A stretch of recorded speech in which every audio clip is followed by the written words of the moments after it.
지금은 성경 봉독 시간입니다. 우리 하나님의 말씀은요, 마태복음 24장입니다.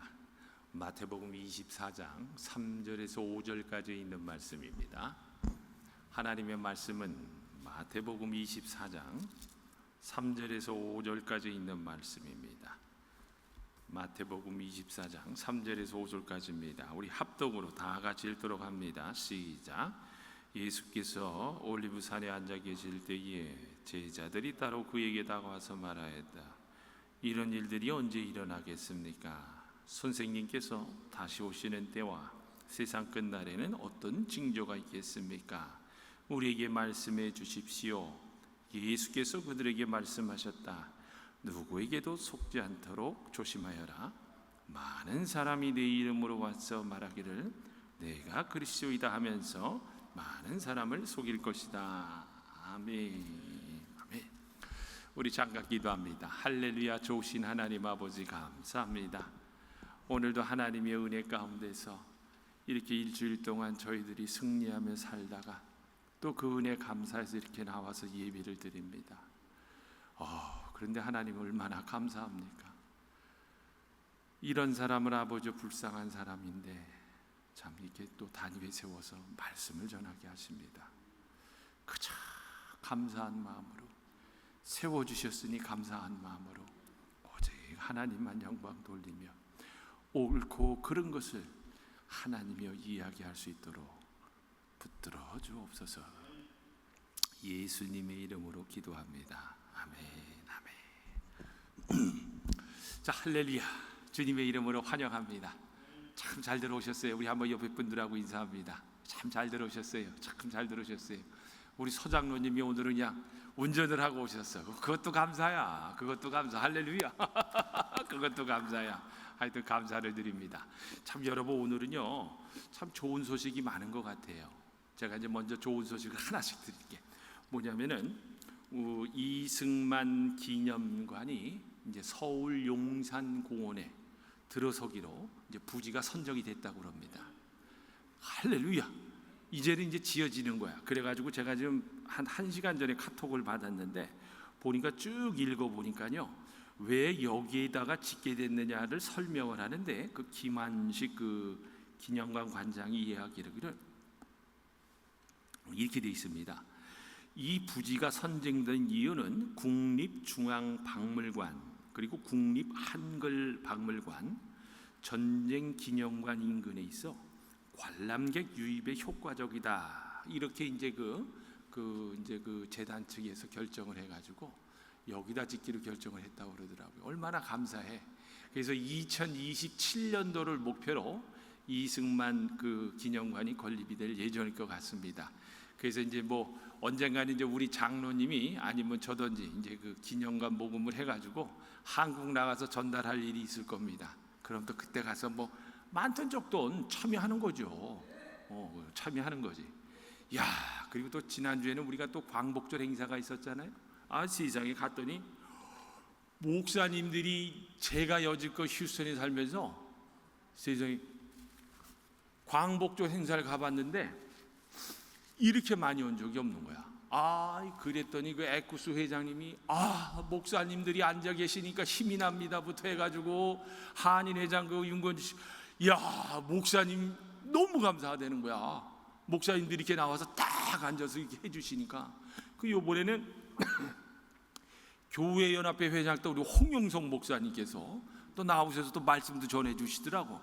세상에 제가 이제 목사회를 가니까 이거 연합회고 목사회고 애국하는데 많이 나오는 것 같아. 아멘. 그래서 내 기도를 하나님께서 들어주시는 것 같아. 저 다른 소리 한 거 없어요. 그냥 가서 애국합니다 하고 그냥 뚝 하고 예배 열심히 참석했는데 그런데 그냥 목사님들이 너무 많이 참석해 주시는 거야. 그래서 감사를 드리지 않을 수가 없었어. 그리고 여보는 마지막으로 또 기쁜 소식이 뭐냐, 이번에 윤석열 대통령이 8.15 광복절에서 자유통일 덕트린이라고 그러잖아요. 정광훈 목사님하고 뭘 짜고 치는 것 같아. 그지 않아요? 아니 정광훈 목사님이 자유통일당 아니. 근데 또 자유통일이란 걸 딱 들고 나와가지고 통일이 되어야 진정한 광복이다. 그거 맞는 것 같더라고. 그래서 여러분, 우리 윤석열 정부를 더욱더 지지해 줄 수 있도록 부탁을 드리고요. 하여튼 이 휴스턴 한인 지역사회에 우파 행사가 있으면은 가서 앉아만 있어도 애국이라니까 꼭 지금처럼 여러분 항상 그런 자리가 있다 그러면요, 저 주저하지 마시고 같이 참석해 주시길 바랍니다. 아멘, 아멘. 자, 여러분, 오늘은요 본문의 제목을요 거짓 그리스도라는 제목으로 정했어요. 요즘 여러분 유튜브를 보면요 좋은 내용의 유튜브도 많지만요, 이건 뭐 예언을 한다, 무슨 예언이었다, 누가 예언을 했다, 이거 별 예언이 너무나도 많아. 그래서 제가 한 번 정도는 설교를 해야 되겠다, 그런 생각에서 준비를 했습니다.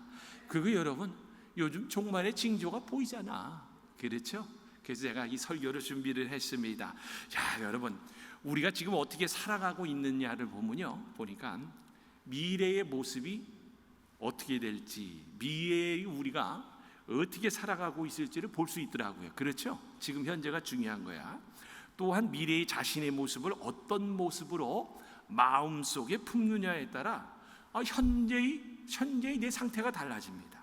그런데 보니까요, 참 안타깝게도 자신의 미래의 모습을 뚜렷하게 갖고 있지 않는 사람들의 특징을 보면요, 하루하루를 매우 무력하게 방향과 목표 없이 살아갑니다. 요즘 젊은이들이, 죄송하지만 저도 우리 아들 딸들 보니까요, 얘네들이 목적이 없어요. 삶의 목표가 없어. 죄송합니다, 부끄럽습니다마는 솔직히 이야기를 합니다. 왜? 예수님을 만나질 못했으니까. 예수님을 만나니까요, 저는 그때부터 목표가 생기더라고요. 그러면서 제가 그렇게 원했던 세계적인 유명한 성악가를 포기하게 되더라고. 예수님이 더 좋더라고. 예수님 만나면 이렇게 되거든요, 여러분. 근데 예수님 만나지 못하니까요, 애들이 얼마나 풍요로워. 그러니까 하루하루 그냥 대충 살면 되겠자고 사는. 난 그래서 그게 마음에 안 들어. 그래서 애들이 우리 집으로 잘 안 들어오려고 그러는 것 같아. 자꾸 따로 나가서 살려고 그러는 것 같아. 좋아. 하여튼 그런데 보니까요, 우리는 다르게 살아야 돼. 우리는 달라야 돼. 예수님 십자가 보혈의 피공로로 하나님의 사랑받는 자녀로 인침을 얻었다면요, 우리의 신앙생활은요, 삶의 분명한 목표가 있는 미래 지향적인 삶이 되어야 합니다. 여러분, 신앙인이지만 만약 삶의 목표가 없다면 죄송하지만요, 그런 분은 신앙생활을 잘못하고 있던가, 아니면 신앙생활이 무엇인지 아직 모르고 있는 상태에 머물러 있는 분들입니다. 여러분, 똑바로 하셔야 됩니다. 기독교 신앙의 특징은요, 언제나 강력하고 확실한 미래관이 있습니다. 그럼 목사님, 그게 뭡니까?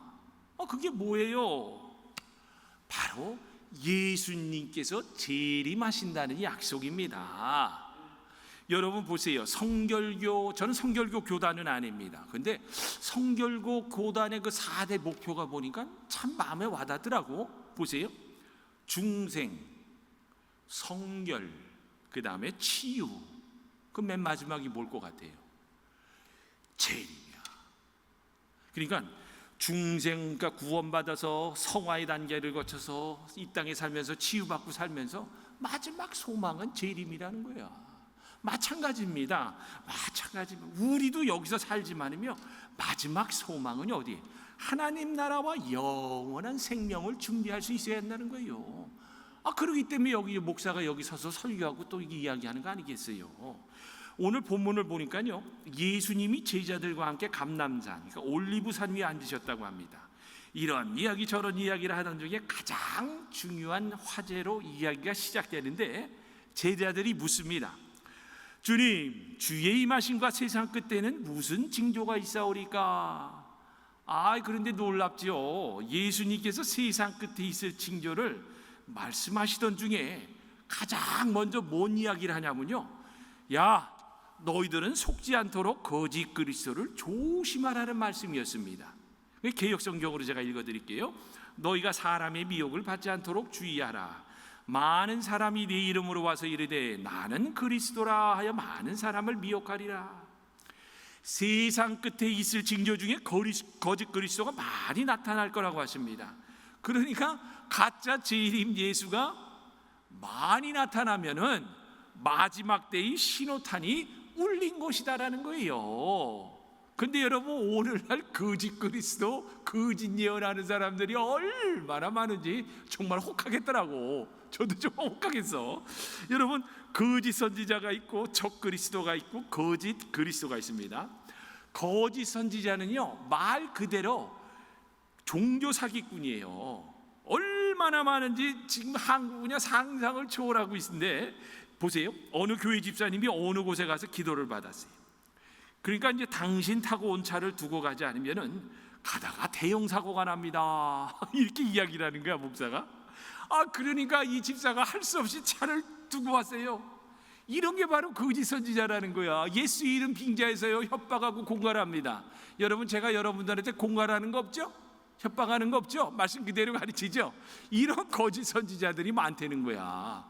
또 보니까요, 다음이 적 그리스도인데요, 적 그리스도는 뭐냐면 정치적인 사탄이라는 거예요. 뭐 잘 아시겠지만 앞으로 여러분 이루어질 전 세계의 통일 정부의 우두머리라는 겁니다, 적 그리스도는. 그래서 자기가 신 위의 신이라고 말하면서 자기를 하나님보다 더 잘 섬기라고 말할 거라고 요한계시록에 예언이 돼 있죠. 그리고 마지막이 거짓 그리스도라는 거야. 여러분, 거짓 그리스도는요 가짜 재림 예수입니다. 가짜 재림 예수. 우리는 참 그리스도와 거짓 그리스도를 구별할 줄 알아야 신앙생활에 속지 않아요. 제가 그 특종세상이라는 그 유튜버를 봤는데, 그 병아리 감별사 여러분 직업아세요? 야, 난 깜짝 놀랐어요. 그거 보고서 세상에 그 수백 마리의 그 계란 알을 갖다가 톡톡 탁 쳐고 탁 보면은 요게 그 뭐야, 살아있는 병아리인지 암병아리인지 숫병아리인지 세상에 그걸 금세 알아보더라고. 제가 그래서 이런 병아리 감별사들이 여러분들이 돼야 돼요. 절대로 속으면 안 된다는 거야. 마지막 때에는 거짓 그리스도가 많이 나타날 것이라고 하는데, 지금 유튜브를 보면요 상상을 초월할 정도로 많이 있습니다.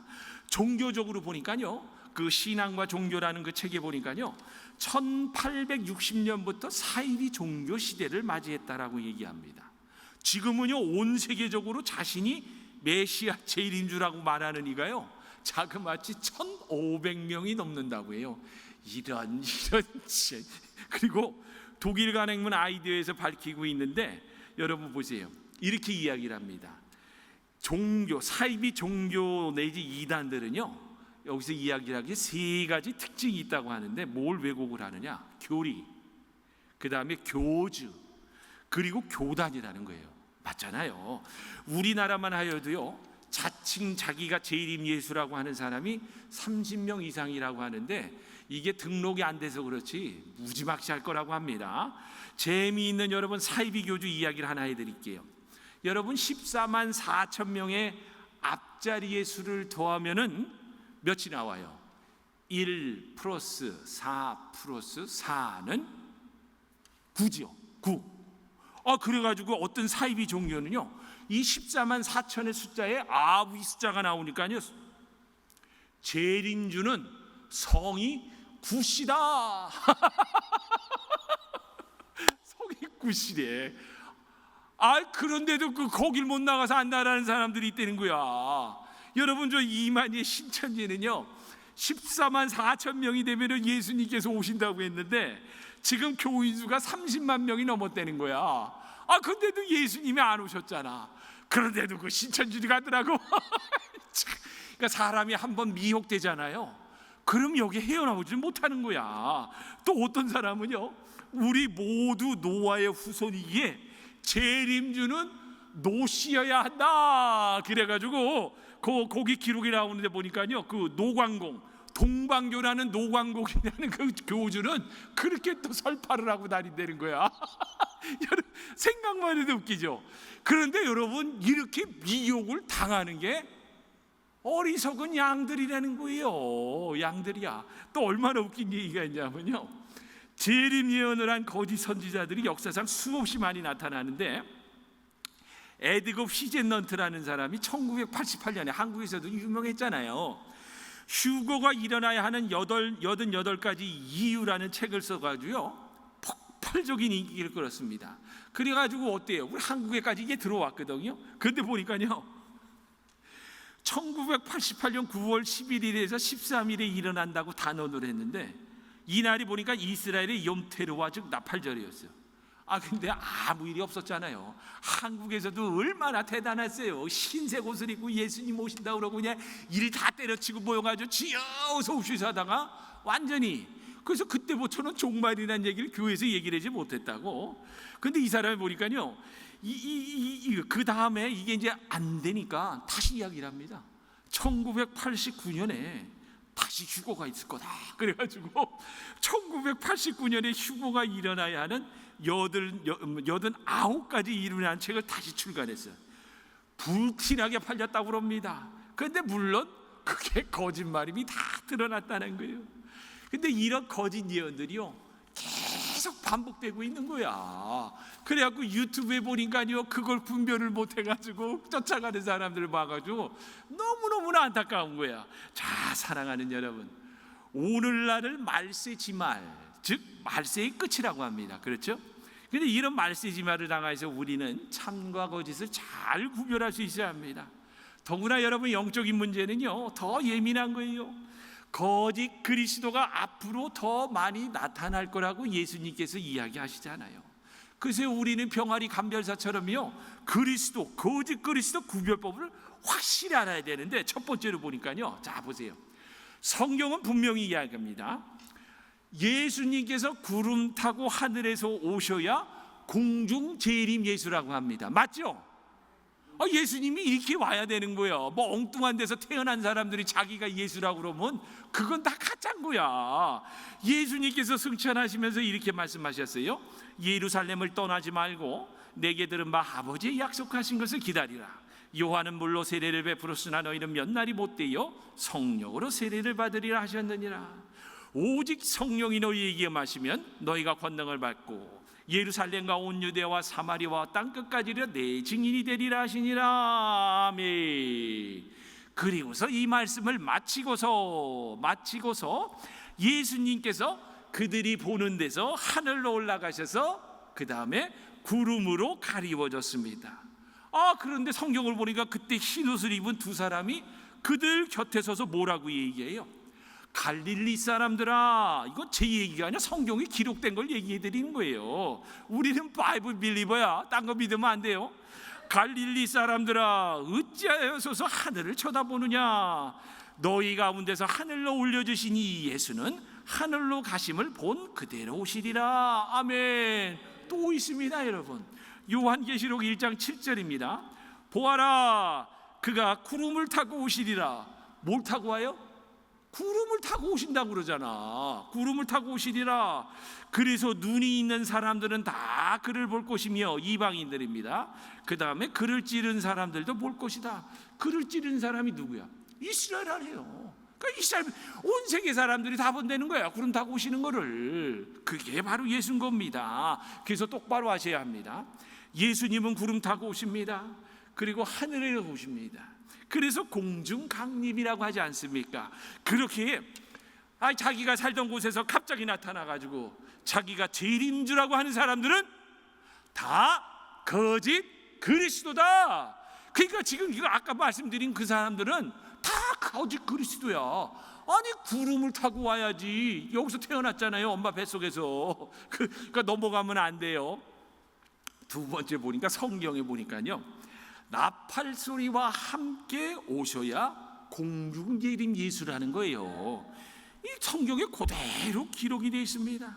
데살로니가전서 4장 15절에서 16절입니다. 주께서 호령과 천사장의 소리와 하나님의 나팔 소리로 친히 하늘로부터 강림하시리니 그리스도 안에서 죽은 자들이 먼저 일어나고 그 후에 우리 살아남은 자들도 그들과 함께 구름 속으로 끌어올려서 공중에서 주를 영접하게 하시리니 그리하여 우리가 항상 주와 함께 있으리라. 아멘. 하나님의 나팔 소리 천지 진동할 때에 예수 영광 중에 구름 다시고. 아멘. 이거라는 거예요, 이거. 그런데 보리, 자, 주님께서 이 땅에 오실 때는 먼저 호령소리인가 합니다. 호령소리라는 거는 저는 생각하기엔 큰 천둥과 같은 음성일 것 같아요. 그리고 나팔 소리가 하늘에서 들린다고 하네요. 이런 현상이 없으면은 재림주 공중 재림 예수가 아닙니다. 바울은 마지막 나팔 소리와 함께 우리는 부활할 것이라고 또한 분명히 이야기해 주고 있습니다. 사랑하는 여러분, 그래서 우리는요 마지막 나팔 소리에 관심을 집중할 수 있어요. 요한계시록은 보니까요, 요즘 제가 계속해서 요한계시록을 많이 읽거든요. 7인이 7나팔 그리고 7대접으로 이어지는데, 먼저 나팔을 7번 붑니다. 그리고 7번째 나팔이 마지막 나팔입니다. 그러면서 전삼년반 끝에 부르는 계시록 11절의 나팔입니다. 하늘에 계시는 예수님이 하늘로부터 강림하신다는 말이 무슨 뜻인지 여러분 다들 아세요? 근데 이 웨인 그레이드라는 신학자가 이렇게 얘기를 하더라고요.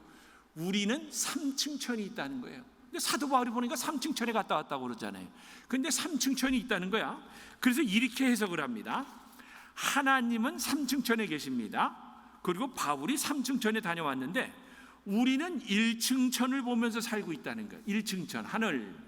근데 그 가운데 하늘이라는 2층천이 있는데, 2층천은 뭐야? 마귀, 마귀 공중권세 자분과 차지하고 있는 2층천이라는 건 마귀 하늘입니다. 근데 여러분 어때요? 이제 미카엘과 전쟁을 해가지고 용이 쫓겨서 어떻게 해요? 쫓겨난다고 하잖아요. 그러니까 마귀가 내쫓기게 됩니다. 그러면서 이제 2층천이 텅 비어 있는 거야.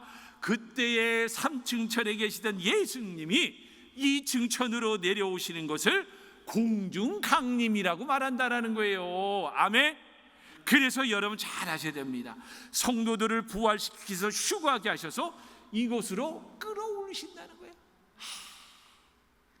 너무너무 저는 기다려져. 아까도 우리 배두련 목사님이 기도하셨잖아. 오늘날 세상은 진짜 미쳐 돌아가는 것 같아. 미쳐 돌아가는 것 같아. 그러니까 우리같이 경건하게 살려고 하는 사람들은 답답하잖아요. 저는 정말 답답하더라고. 여러분, 세 번째로 보니까요, 성경이 이야기하는데요, 아마겟돈 전쟁 후에 오셔야 지상 재림 예수라는 거예요. 지금 막 사람들이 3차 전쟁이 일어난다, 뭐가 일어난다, 현혹되면 안 돼. 보세요. 제3성전이 세워지면 적그리스도가 나타날 거라고 아까 말씀드렸어요. 그래서 우리는 이스라엘과 하마스의 충돌이 중동 정쟁으로 확전이 되는가 안 되는가에 대한 관심을 가져야 합니다. 이거는 3차 전쟁이 아닙니다. 중동 전쟁이라는 거예요. 그래서 이럴 때에 정치적인 힘을 가진 적그리스도가 평화를 가장해서 등장을 한다는 거예요. 근데 저는 누굴지 궁금해요. 여러분 누굴 것 같아요? 저 세상에서 이제 이야기하는 거 유튜브에서 나온 어떤 사람들은 도널드 트럼프가 적그리스도래. 난 그래가지고 제가 왜 그런지 아시죠? 이거 아무래도 이거 잘못하다가 사람들 이런 이야기들은 콕 넘어가게. 또 어떤 사람은요, 힐러리 클린턴이래. 또 어떤 사람은 버락 오바마래. 또 어떤 사람은 또 저기 프랑스 대통령, 프랑스 대통령이래. 이거 너무나도 할 만한 사람들이 너무 많은 거야. 미셸, 전진용이도 거기에 이름이 들어가겠더라고 보니까. 그죠? 전진용이도 거기 이름이 들어가겠어. 근데 여러분 아니야. 자, 보세요. 전삼년반이 그리고 시작되고, 그리고 전삼년반이 끝날 때 이제 평화협정을 깨고 이제 자기가 신중의 신이 된다는 거야. 그 제3성전이 세워졌을 때. 그러면서 자기에게 절하라고 한다고 합니다. 그런데 놀라지 마세요. 절하지 않는 자들은 죽이는 대환란이 그때부터 생길 거라고 성경을 말합니다. 성경이 말하는 후 3년 반은 극심한 혼란으로 이어져요. 그리고 후 3년 반 끝에 이때 이제 아마겟돈 전쟁이 일어나는데, 이때가 바로 3차 세계대전이라는 거예요. 아시겠죠? 성경이 이야기하는 건. 그러니까 지금 중동 전쟁이 확전은 되지만은 이거는 삼성전이 지어지느냐 안 지어지느냐로 가는 거지, 3차 세계대전이 일어난다 하고 단정 짓는 사람들이 있으면은 그 사람들은 성경을 잘못 해석을 하는 거다라고 이야기를 해줄 수 있어야 돼요. 중동 전쟁이 나는데 3차 세계대전 전쟁이 납니다라고 하면 안 돼. 아마겟돈 전쟁이 3차 세계대전입니다. 꼭 그렇게 하시기 바랍니다. 자, 그래서요, 지금 와 있다고 하는 재림주라고 하는 이들은요, 그래서 모조리 다 가짜라는 거야. 다 가짜라는 거야. 또 네 번째로 보니까 믿는 이들이 환난 견디기 위하여 산속에 들어가 살 때 오셔야 진짜 재림 예수라는 거예요. 근데 이게 성경 말씀에 있더라고요. 자 보세요. 이미 언급한 대로 대환란은 견디기 힘든 환란이라고 했죠.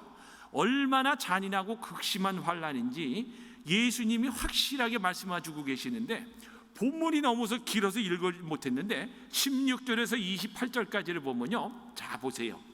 그때에, 그러니까 멸망에 가증한 것, 제3상전에 적그리스도가 나타날 때를 말합니다.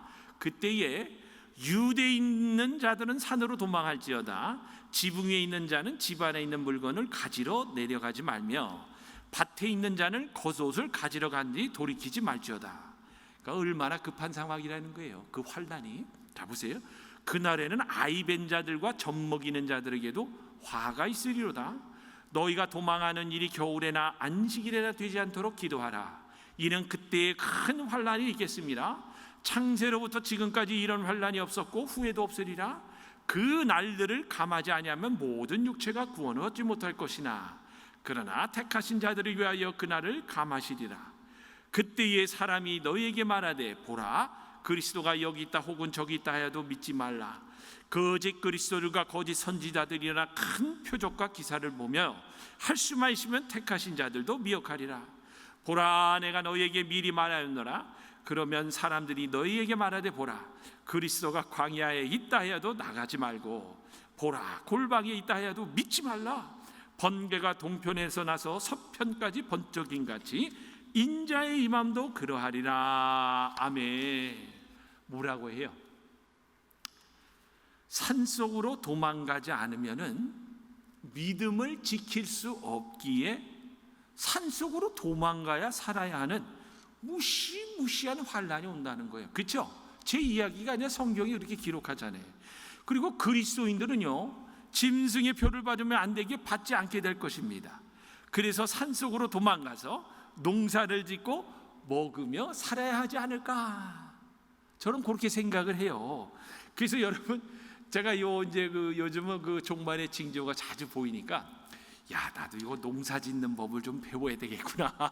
그래서 산속에 들어가가지고 어떻게 좀 잘 살 수 있을까 하고 그런 생각도 해본다니까요. 이렇게 여러분 웃으라고 한 얘기지만, 그래서 그때가 되면요, 그리스도인들은요 짐승의 표를 받지 않기 때문에 다 산속으로 도망가는 그런 시기가 되는데, 그 시기가 지나야 예수님께서 지상으로 재림을 하신다는 거예요. 아시겠죠? 그러니까 뭐 예수님이 곧 오신다 그러는데 뭐 이런저런 얘기하면 절대 믿으면 안 돼. 성경엔 그렇게 이야기를 합니다.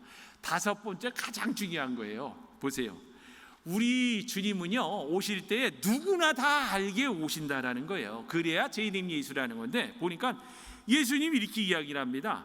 번개가 동편에서 나서 서편까지 번쩍인 같이 인자의 임함도 그러하리라. 근데 이 말이 무슨 뜻이냐면요, 모든 나라 사람들이, 여러분 번개가 치면은 다 볼 수 있잖아요. 천둥 소리도 다 들을 수 있잖아요.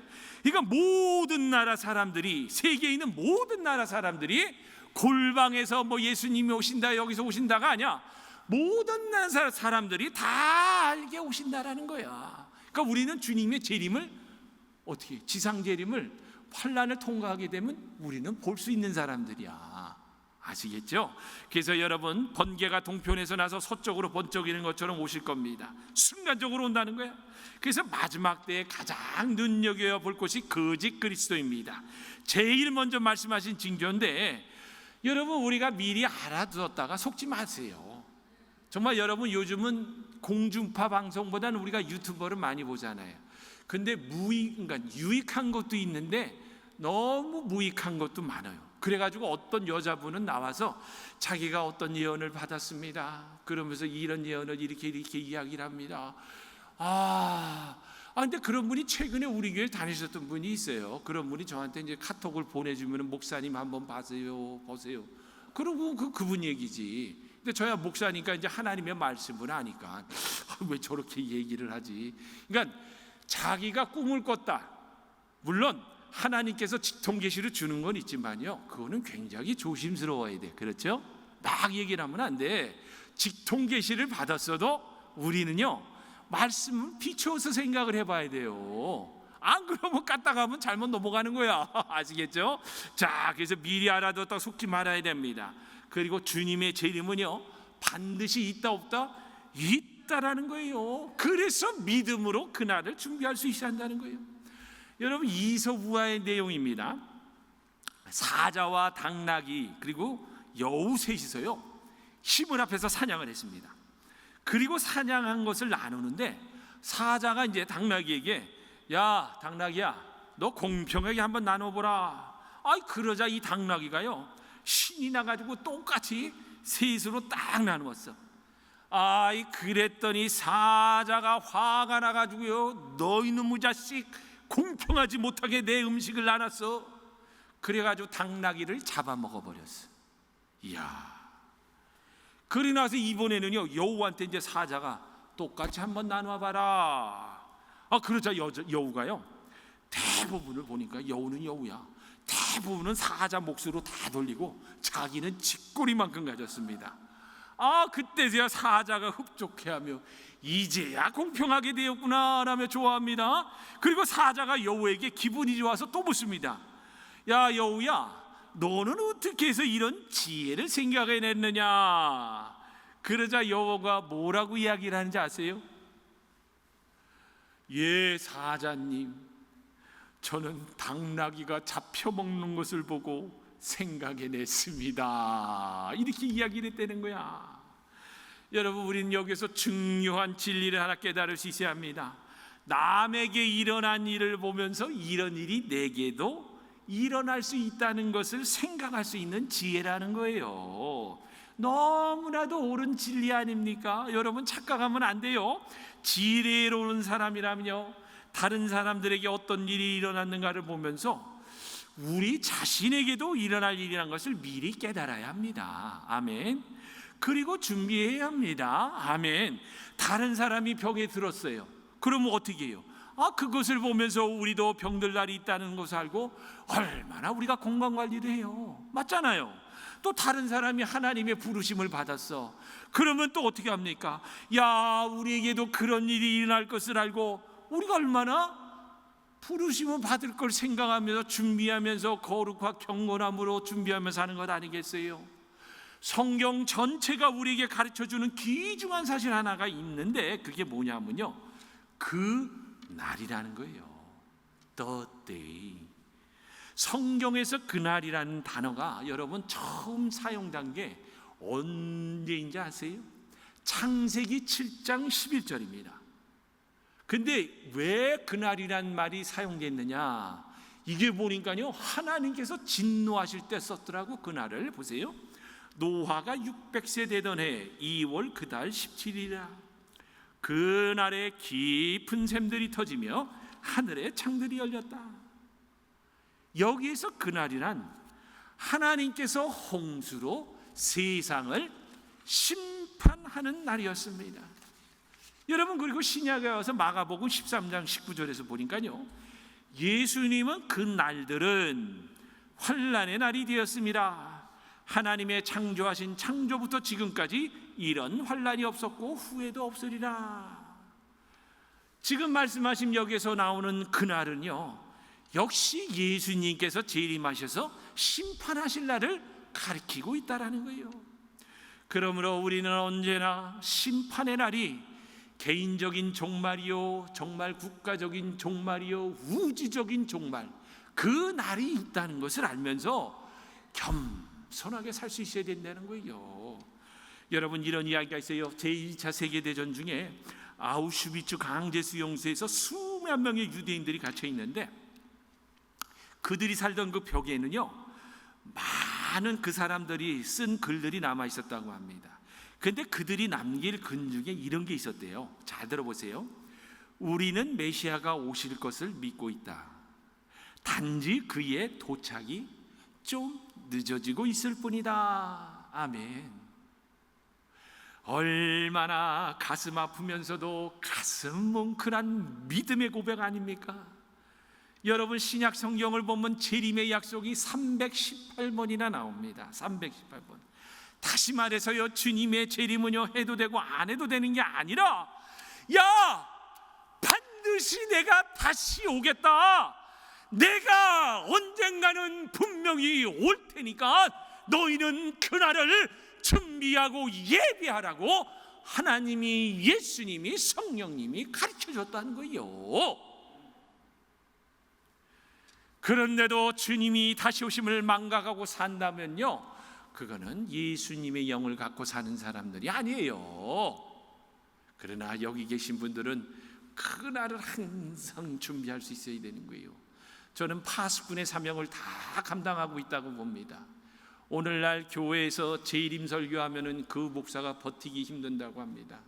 근데 나는 14년을 버텼습니다. 이거야말로 얼마나 감사한 일이야. 아멘, 아멘이죠. 그러나 여러분, 정말 좋은 목자는요, 아까도 얘기했잖아요. 성결교회 4대 교단의 끝마무리가 재림 아니야. 재림을 고대하면서 그 시선을 그쪽으로 향하게 돌리게 할 수 있는 목자가 진정한 목자라는 거예요. 그냥 성도들 비유 맞추느냐고, 아유 선하게 살아야 됩니다, 이렇게 살아야 됩니다, 좋지. 그러나 우리의 궁극적인 목적은 하늘나라요 영원한 생명이요 재림이라는 겁니다. 이 땅에 지금도 미련 갖고 있으면요, 여러분 그 사람들은 죄송하지만 신앙생활 잘못하는 거예요. 사랑하는 여러분, 말씀을 맺습니다. 왜 지금이 마지막 때일까? 말씀드립니다. 가장 두드러진 이유 중 하나가 이스라엘과 하마스 전쟁이라는 거예요. 이 전쟁이 중동 전쟁으로 확전이 된다면요, 이스라엘 전쟁이 종말의 징조로 볼 수 있다라는 거예요. 제 이야기가 아니에요. 성경의 이야기야. 왜 그런가에 대해서는 이스라엘 민족이요, 궁극적으로 그리스도의 재림을 가져올 종말론적 분쟁에서 가장 중심적인 역할을 하기 때문이라는 거예요. 근데 여러분 놀랍잖아요. 무화과 나무 비유를 보세요. 세상에 이스라엘이 1948년에 독립할 거라는 건요, 전 세계 사람 어느 누구도 생각지 못한 일인데 그게 이루어졌다라는 거예요. 그러니까 우리는 성경을 통해서 그걸 볼 수 있어야 하는 겁니다. 여러분 또 보세요. 지난번에 그 프랑스 파리 올림픽 다들 아시잖아요. LGBTQ 운동이요, 전 세계적으로 이제는 확산이 되어서요, 오히려 정상이 비정상으로 가면서 불법이 성행하고 있지 않습니까? 성경에 있어요. 제 이야기 아닙니다. 갈수록 하나님을 조롱하고 예수님을 믿는 사람들을 죽이고 핍박합니까? 요즘은요, 하나님을 조롱하는 게 요즘은 일도 아니야. 너무나도 화가 나잖아요. 또 보니까요, 예수님 이름 때문에 모든 민족에게 미움을 받고 환난 날에 넘겨주림 받는다는 거야. 야, 근데 그런 시대가 오늘날 시대가 되었다라는 거예요. 그러나 여러분, 실망하기에는 이르다는 거야. 주님이 말씀으로 약속해 주셨어요. 끝까지 견디는 사람은 구원을 얻는다. 아멘. 이 약속 하나 때문에 우리가 신앙생활하는 거 아니겠어요? 여러분, 주님은 성경의 기록대로 오십니다. 구름 타고 하늘에서 오셔야 공중재림 예수입니다. 나팔소리와 함께 오셔야 공중재림 예수입니다. 아마겟돈 전쟁 후에 오셔야 지상재림 예수입니다. 믿는 이들이 환난을 견디기 위하여 산속에 들어가 살 때 오셔야 재림 예수입니다. 그리고 누구나 다 알게 오셔야 재림 예수님이라는 사실을 꼭 기억하시고 거짓 그리스도에게 속지 않고 거룩함과 경건함으로 주님의 재림을 잘 준비하는 저와 여러분이 되시기를 주님의 이름으로 축원합니다. 아멘.